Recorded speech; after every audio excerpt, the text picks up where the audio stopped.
Welcome back to the podcast. Today, we are discussing a topic that is essential for anyone aspiring to lead effectively: the power of role modeling and its connection to building a strong leadership brand. Your reputation, your influence, and how you show up as a leader matters more than ever. Research consistently shows a strong correlation between a leader's personal brand and their ability to attract top talent, drive organizational success, and inspire meaningful change. 85% of employees say that a leader's reputation is important to them. That's why crafting a deliberate and authentic leadership brand through effective role modeling isn't just a nice to have, but it's a must to have. My guest today is Nicky Billou, a globally recognized authority in personal branding and leadership development.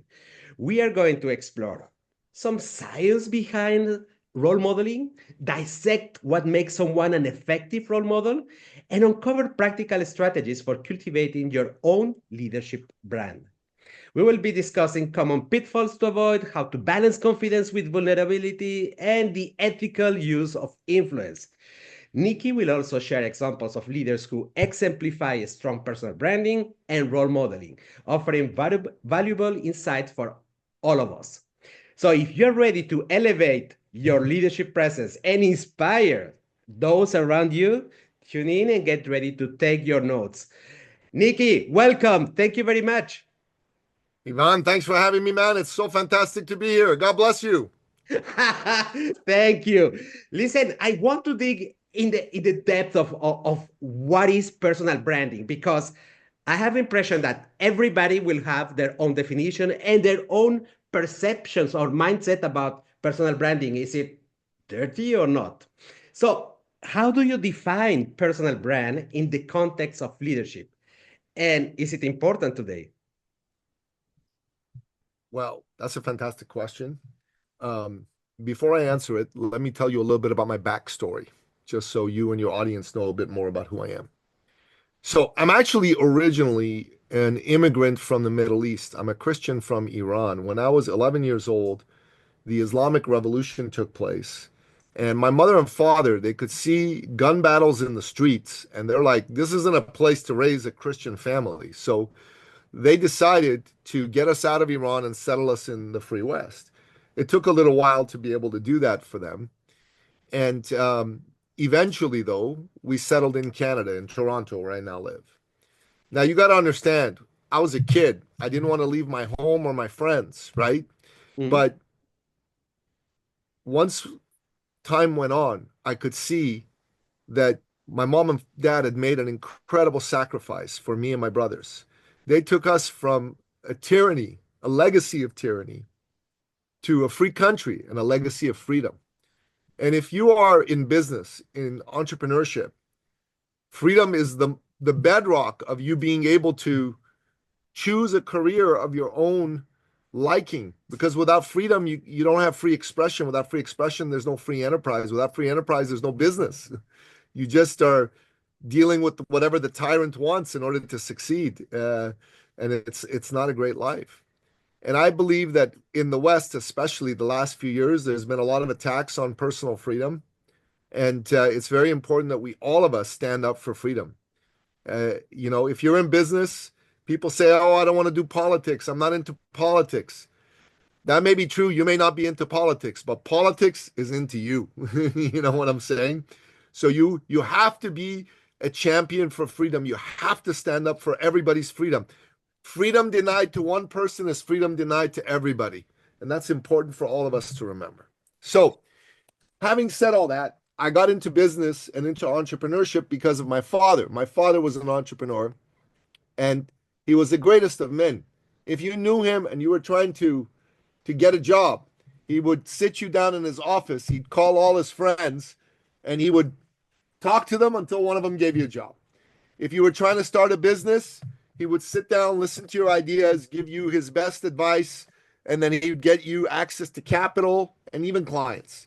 If you were trying to buy a car or a house, remember the banking system in Iran is not like in Switzerland, right? The bank gives you only so much money for loans.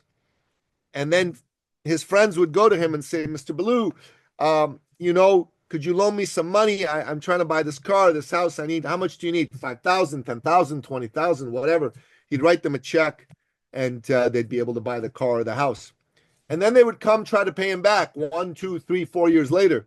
And he'd never let them. He'd say, come on, that was a gift, not a loan. And this is the man that I was raised by. And I wanted to be like him. I wanted to get into business to help people because that's what my father did. He helped people. He would tell me that man sitting in front of you, son, that is someone's brother, someone's son, someone's husband, someone's father, right? Maybe someone just like you disappointed him in life or in business. It's your job to restore his faith in human beings, in humanity. And he said, everyone needs someone to believe in them, someone to care about them. If you believe in people, and when they don't believe in themselves, their life becomes better. That's why I got into the business I got into. I wanted to be a man like my father. And when I got into the world of thought leadership, what you call personal branding, it was important to me because it was a way to show good people how they can be the best version of themselves in life, how they can do the best in their company job, in their business, in their life. And when you ask me, is personal branding, is thought leadership important? It's the most important thing if you really want to progress. Because if you're an expert, right? If you're just an expert, you're good at something, but nobody knows who you are. You're invisible. If you have a personal brand of a thought leader, everyone knows why you're good at what you're good at, and everyone wants to work with you. And that's what makes it powerful. Like an expert is like a cover band. You know what I mean? Hmm. While a thought leader is someone who plays original music. Which would you rather be, a cover band or an original music player? Original. Original. Nikki, one of the most powerful sentences that you have mentioned is the responsibility that leaders have to stand up for their beliefs. And this it resonates. I felt shivering like in my skin. It resonates a lot with me. And I think that this is the one of the most important elements of personal brand, or as you call it also, thought leadership. And I like more that word, by the way, because personal brand, it is kind of selfish. The word in the word, it means it's about me. But thought leadership, it is not about me. It's about us, about how can we elevate, have someone to believe in. And I love the way you have described it. Thank you very much, Nikki, for making this happen. My And pleasure. I have another question. Oh, by the way, I forgot to tell you, Nikki, because that came to my mind. So you were mentioning about Iran. I remember that I was in Iran maybe 12 years ago. I was living in Dubai for a long time, and Yes. I wanted to explore a little bit about everything that people mentions. People are super clever. They read a lot. I think compared to the rest of the Middle East, they have the highest incidence of intellectualism. Uh, Yeah. but it's true that the regime is not optimal for most of the people. And the problem also with No. intellectuals is that they sometimes get scared to say, no ways that I'm going to take that shit. And this is what is happening in Iran. So the people who thinks are just in silence. They want to just to survive. And that's a pity. Um, Tell me one thing, can anyone be a role model, or are there specific qualities or characteristics that make someone an effective role model for others? Well, that's a really good question. So I think in theory, anybody can, but in practice, you need to have actually had something of value that you've learned and are able to teach to other people. You know what I mean? So if you're like 21 years old and you're going, okay, I'm going to be a role model, maybe you can be a role model to 15-year-olds. Maybe you can be a role model to older people, like for health and fitness. But if you're going to tell someone, you know what, I'm 20 years old, I'm going to show you how to have the best relationship possible, right? I'm going to show you how to have your marriage work. Well, maybe that's not going to work because you don't really know what that's all about yet, right? Yeah. So it's important that you've taken the time to develop a life and expertise, and that takes time. It doesn't happen like that, right? So, um, I'll give you an example of a client of mine. So there was this man, and his name was Carl Kramer. So he's Canadian, but he had a German name, right? Carl with a K, K-A-R-L, Kramer, K-R-E-M-E-R. Yeah. Kramer, German pronunciation, right? And he was a very successful uh, uh, executive in a big manufacturing company in Ontario, in Canada. But he was burnt out. He worked very hard, 60 hours a week, and he got tired. At the age of 56, 57, he quit. But he made a lot of money when he did that. He made $350,000 a year. And he decided he was going to be a business coach. And he loved being a business coach, except for one thing. He didn't make a lot of money. He made only 70,000 a year. So 80% of his income went Mm. bye-bye, right? He didn't like that. So someone told him about me and said, hey, I think you need to talk to Nicky Billou because he can help you. And he said, hey, listen, I heard, you've done some good things for some people. Uh, could we talk? And I go, sure, we can talk. And he said, look, I love everything I do in life, but I don't like how little money I make. And I said, okay, well, look, you obviously you've been around, you've had some experience. What can you help people with? What is your expertise, your thought leadership? He said, well, listen, I'm a businessman. I can help anybody with anything in business. And I'm like, no, we need to focus. Focus. He said, how do I do that? I said, you've had some clients? He goes, yeah. He said, let's make a list of all the clients you got very good results for. So that was one list. So he did that. I said, let's make a list of all the clients that you really enjoyed working with them. They're good guys, good people. Made that list. Let's make a list of all the people that are easy to do business with. So, for example, when you say to them it's 20,000, they go, okay, here's my check or here's my credit card, right? They don't argue with you. They send you lots of referrals, easy to do business with. And I said, okay, who's all three? And he said, oh, we had a list of people that were on all three lists. And I said, what do they all have in common? He said, well, they're all men. Okay, that's good. They're all over 40. That's good. They all own their own company. That's good to know. And most of them are lawyers. Lawyers. Lawyers, attorneys. Like, okay. They have no partners, just one man has his own law firm. I said, okay, this is good. This is good. I'm liking it. And so we started focusing all of his message to lawyers, own their own company who wanted to grow their business. It took us just 6 months, but his income went up to 50,000 a month. A month. That's 600,000 a year.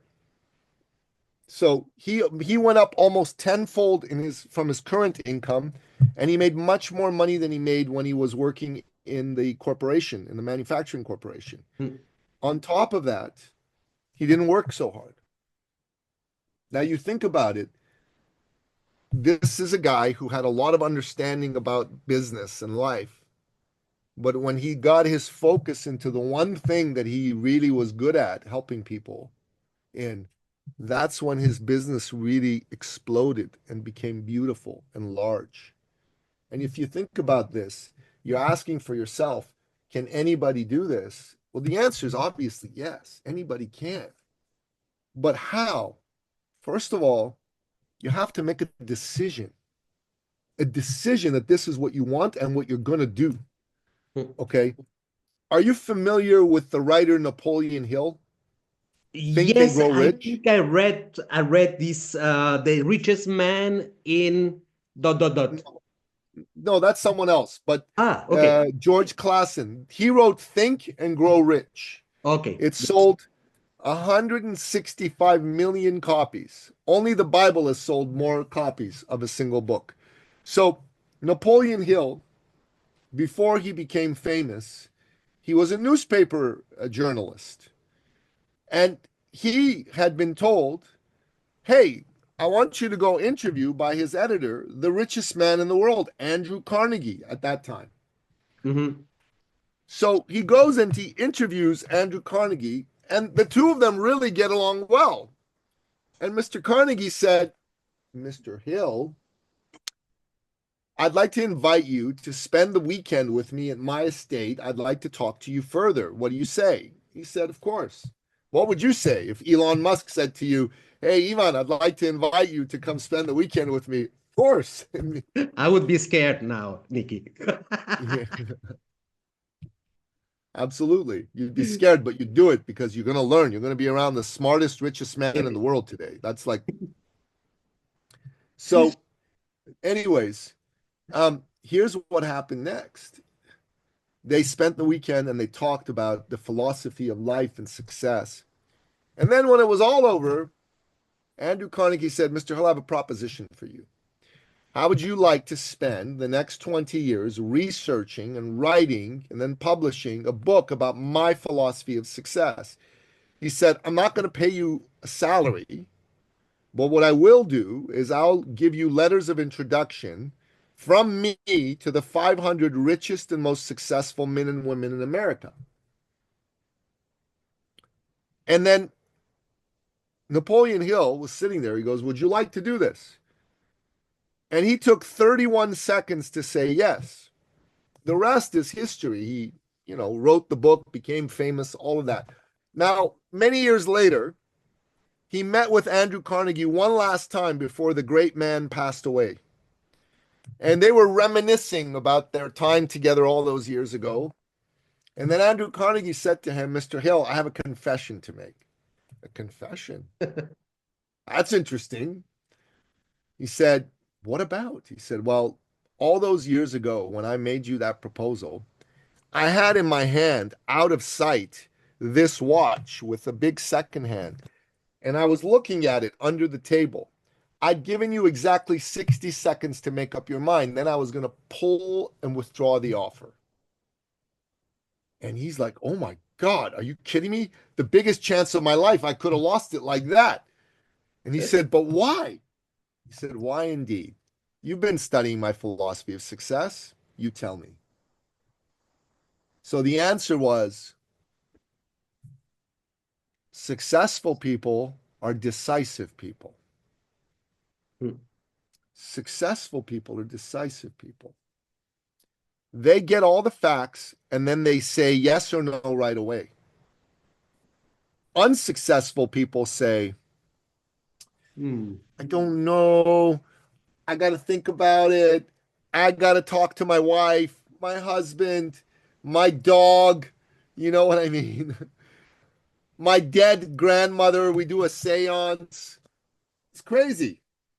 And he said to Napoleon Hill, he said, listen, before I gave you the offer, I had given it to four of the most eminent educators in America, university presidents. They all said, I have to think about it. I'll get back to you. And I knew that meant they were the wrong people. Hmm. So you have to be decisive. If you're not decisive, you're never going to succeed. Secondly, you have to be committed. Committed. That means that there's a process. You gotta understand you're gonna be bad at first before you're good. If you decide you want to make 1 million, dollars a year or euros a year, the first thing you got to understand is right now you don't know how to make 1 million a year, right? Hmm.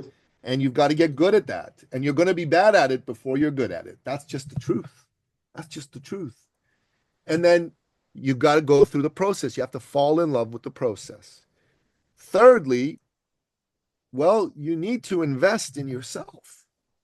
Invest in you. Be coachable. Like Robin Sharma, who wrote the book The Monk Who Sold His Ferrari, said to me once, because I used to be his fitness coach, Oh, if you he's want to also double your Canadian, by the income, way, right? yes, Robin Sharma, yes. Yeah. He wrote a very famous book called The Monk Who Sold His Ferrari, right? And once that was done, he told me, you want to double your income this year, triple your investment in personal and professional development. Triple. That means that you have to hire a coach, join a mastermind, do a course, attend the conference, buy books. Businesses invest in themselves all the time. You are your most important asset in your career, in your business. You better be investing in you a lot, a lot. And then he said after that to me, right? You have to be resourceful. The great Tony Robbins said, it doesn't matter how much resources you have, it matters how resourceful are you. Can you come up with the time, the energy, the money to do what you have to do to get to the next level? If you have all four of these qualities, you're going to succeed. If you don't, you're going to fail. It's that simple. It's almost like Nikki, like you're talking to me. That resonates. So, in a couple of points that I have picked up out of what you said, being decisive, which means also taking risks. It's related also to this story about standing up for what you believe. So you want to be a role model. You want to be someone who is followed by other people, liked by other people. So you need this story about being decisive. You need commitment. So be intentional. Uh, Invest in yourself, like taking any other opportunity. And by the way, that thing about investing on yourself, it took me time because you know that when you believe that you know it all because you have done, I don't know, a career in the past, and you think that, oh, that's enough. But this is bullshit. Only the last 3 years I have heavily invested on myself. Books, podcasts, even doing this podcast is about me. It's about learning from others how people are doing it and what tips can I get for myself. And maybe the last point is about purpose. You mentioned it when you were talking about, I mean, it can be that you want to achieve a certain level of wealth, but wealth can be defined in different manners and it's not only financial. So if it is about having impact about to the society, it's also wealth. Why not? So I love that, Nikki. Thank you very much. Now, I wanted to go into the this thing of doing being how do you call it? Intentional. Um, how can leaders intentionally cultivate their personal brand? So I want some concrete steps that they can take. So you have mentioned the fact of having a coach. It could be helpful. You can call it coach, mentor, Sherpa, whatever you want to call it. That could be a way of investing in yourself or accelerating the growth because then it is you have somebody to bounce ideas. You have somebody who can help you reflect, structure your thoughts. But this is not the only way. If I wanted to take some purpose design of my next step to define my personal brand, how would I do it, Nikki? Well, like I said before, the first thing is to make a decision you're going to do it. Okay. You can't be thinking to yourself, hey, I'd like to give it a try. That's bullshit. You Mm, got to just say, I'm doing it, and you got to take action to do it. All right. The second thing that you ought to do is you should listen to podcasts mm, with people about thought leadership and personal branding. So I have a podcast on that. I've interviewed the world's top thought leaders on it. It's called The Thought Leader Revolution. I've had people on it like Jack Canfield from Chicken Soup for the Soul, yes. John Maxwell, The 22 Laws of Leadership, Seth Godin, The Purple Cow, author of The Purple Cow. Like I've had all kinds of people. So this is a place to start. It's free. I have almost 700 episodes on the show, so 650 actually. Um, I would suggest you start with that. Secondly, like investing in yourself can be not just lots of money, but time, books, right? Like books, lots of books are good. So I have many books I've written, right? This was my first business book, Finish Line Thinking, How to Think and Win Like a Champion. It's 30 pages. This is the second edition, 42 pages. Okay. This is my next business book called The Thought Leader's Journey. This is exactly how to build a thought leader brand. So I highly recommend this. This is a book about the power of connecting, the importance of people to growing your business. This is an excellent book as well. This is a book called How to Create $1 Million a Year Income that I wrote for a client of mine that makes over $1 million a year. So we wrote this book together. It's really, really good. And then this is my latest book, Get Booked and Get Paid, How to Generate 6 Figures plus a year through podcast guesting. So this is 6 books, okay? Hmm. The investment in 6 books is what? $150 maybe? Yeah. $130, something like that. At the very least, invest that money and invest the time to read the books. Read the books. That's the start. Hmm. I love that. Nikki, but that's the age, of course. Now I need glasses, and it has become more difficult to read. But I have taken passion on these audiobooks. So before I stopped for a couple of months reading because it was hard to read with glasses everywhere. So now these audiobooks are amazing and they are entertaining, I must say. So we have alternatives.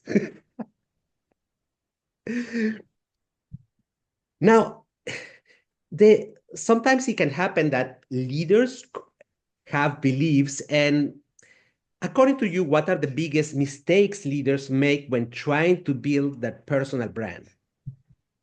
What have you observed with the tons of clients or people that you have met, these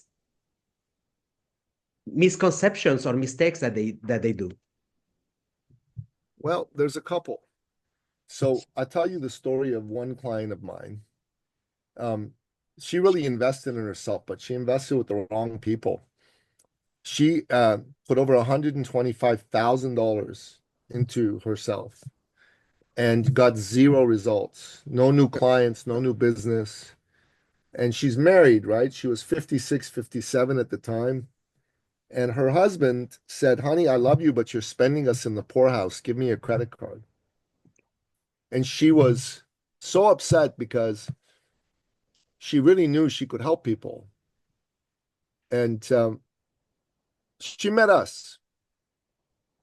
And when we spoke with her, we knew this, she was just doing the wrong things. The wrong people were teaching her. And we said to her, Look, we can help you. And she said, Okay, but this better work. She said to me, This better work. This time. Yeah.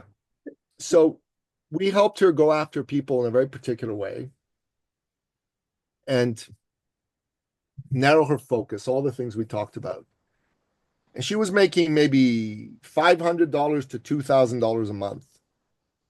In her first 2 months, she made over $20,000 in a month because of her focus and because she stopped doing the wrong things. Like everyone's telling you what they do. Like they told her, let's build you a website. It'll take 3, 4 months, then you'll get a result. Nothing, nothing. Spend ads, nothing, nothing. They didn't care. I didn't care what she did. What I cared is that she took action. And my job was to keep her into action. And she made 20,000 in her first 2 months per month. Within a year, she did 52,000 in a single month. Huh. And the year before, the same month, she'd only done 500. She'd gone up 100 times. 100 times. You know what I'm saying to you, my man? 100 times. That's beautiful. That's powerful. That gets results for people. Mm. Nikki, I guess that at the beginning it is a little bit difficult because we have a certain number of biases and we think that, oh, because this, I'm going to take this course from IMD, Switzerland, or from Harvard Business School online. And there is solutions, but these solutions are conceptual, intellectual solutions. They are not practical. And that's one of the most difficult things to get rid of when you have your own project.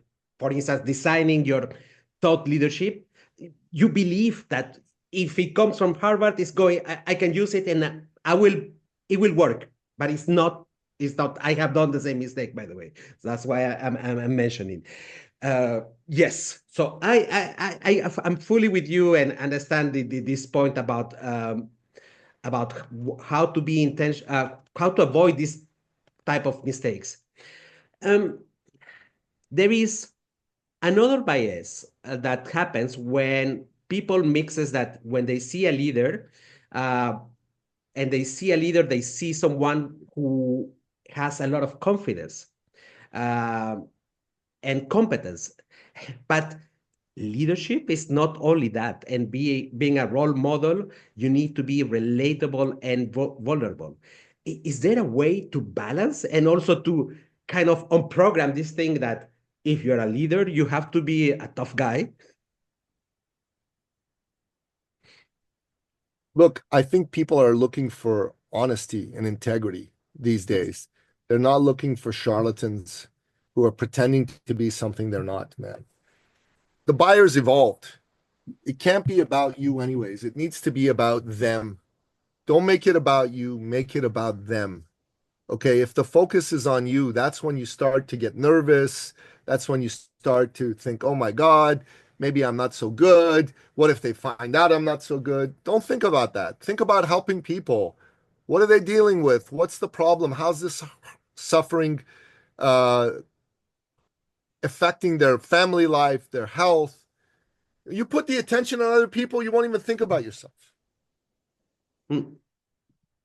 Is there any specific elements of influence that we can use with others, but still be ethical? So to Yeah, don't misuse it. And how can we do it? absolutely. 100%. Focus on them. Don't worry about how much money you're going to make, how much money you need. Don't think about that. Think about that person in front of you. Who is he? What's he dealing with? How badly is it affecting him? You know, how badly is it affecting his family? Can I help him? That's ethical influence. Mm, Because if the answer to those questions is a good answer, and if the answer to the question, can I help him, is yes, then you have to help him. You have an obligation to tell him what you can do for him. If the answer is no, then you have an obligation to say, I can't help you. Someone else should help you. mm, Listen, I am not, for example, a network marketer. If you want to, have someone show you how to build an upline in network marketing or downline, excuse me, I'm not your guy. mm, It's not what I do. But if you want to grow a thought leadership business or practice, and you say, hey, I want to make seven figures, $1 million or euros, I'm your guy. I've helped lots of people do this. But I focus on what I can do and who I can help. And that's it. It's not about the money. I mean, listen, we all need money to live. I understand that. You understand that. Everyone needs money to live. Okay, let's be clear about that. But this conversation is about I want to help people. I come on shows because I want to inspire people. I come on shows because I want you to think, wow, this was great. I want this guy back. I want you to feel good about it. And I come on shows to build a relationship with you. That's why I come on shows. There's no other reason. And if I'm focused on let's make sure everyone gets value, let's make sure Ivan is happy he brought me, then the third one will happen naturally. We build a friendship, we build a business understanding, a relationship. That's how it goes. indeed. Um, is there some leaders you admire for their personal brand and role modeling abilities? Yeah, Elon Musk, I think he's amazing. If you think about it, this guy has multiple companies, multiple brands. Everybody wants to buy from his companies. Like Tesla has a waiting list of people to buy. Mm. SpaceX, for crying out loud, does a better job of space than NASA, Oh, yeah. right? I mean, like with the robot arms catching the rocket, like give me a break, right? Everybody wants to be either they want to work for Elon, they want to invest in his companies, or they want to buy his products. I bought Tesla shares many years ago, and I'm very grateful that I did. It's done very well for me, right? I love Elon. And I tell you this, if you look at, for example, General Motors, okay, versus Tesla, who is the CEO of General Motors? Do you know the CEO of General Motors? Have you heard of the CEO? Not at all. In fact, I don't have any clue. Okay, well, I most people don't. It's a woman named Mary Barra, okay? But nobody knows who she is. Mm, Nobody wants to go work with her, work for her, buy from her. Nobody cares. Everyone wants to do business with Elon Musk. Everyone. They want to because they know they'll learn, they'll make money. You know what I mean? They'll have a better career path if they work with Elon Musk. mm. That's what I believe. In my opinion, that's how people roll. Okay. Steve Jobs, very much the same as Elon. Everybody knew who Steve Jobs was. Listen, today, if you think Apple, do you think Steve Jobs or do you think of the person who's now the CEO? No, You still still think Steve Steve Jobs. Jobs. Yes. Steve Jobs. He's been dead since 2011. Mm. 13 and a half years, man. 13 and a half years. And everyone's, his brand, his thought leadership so strong, everyone still wants to be Steve Jobs. Nikki, what is the best way for people who wants to be enlightened, to reach you out and ask you a couple of questions about how to do things or how to start a serious relationship as a good Sherpa? How can they reach you Yeah, out? for sure. The best way is to get on my calendar for something I call a success coaching call. And you go to eastcircleacademy.com/appointment. Let's Mhm. have a conversation. That's the best way. So I'm going to write all these links. So I have noted that I need to put a link about your podcast and your latest book that I think that I'm going to buy also because I need to refresh a little bit some of my knowledge, and the book, the link for the appointment on your website ecircleacademy.com. Nikki, it was lovely to spend time with you Thank today. you. It was Thank you so really much. enlightening. And definitely there is a lot that I have taken for myself. That will help me definitely. Nikki, thank you very much for having you today. Thanks so much for having me on, Ivan. It's very good. Thanks.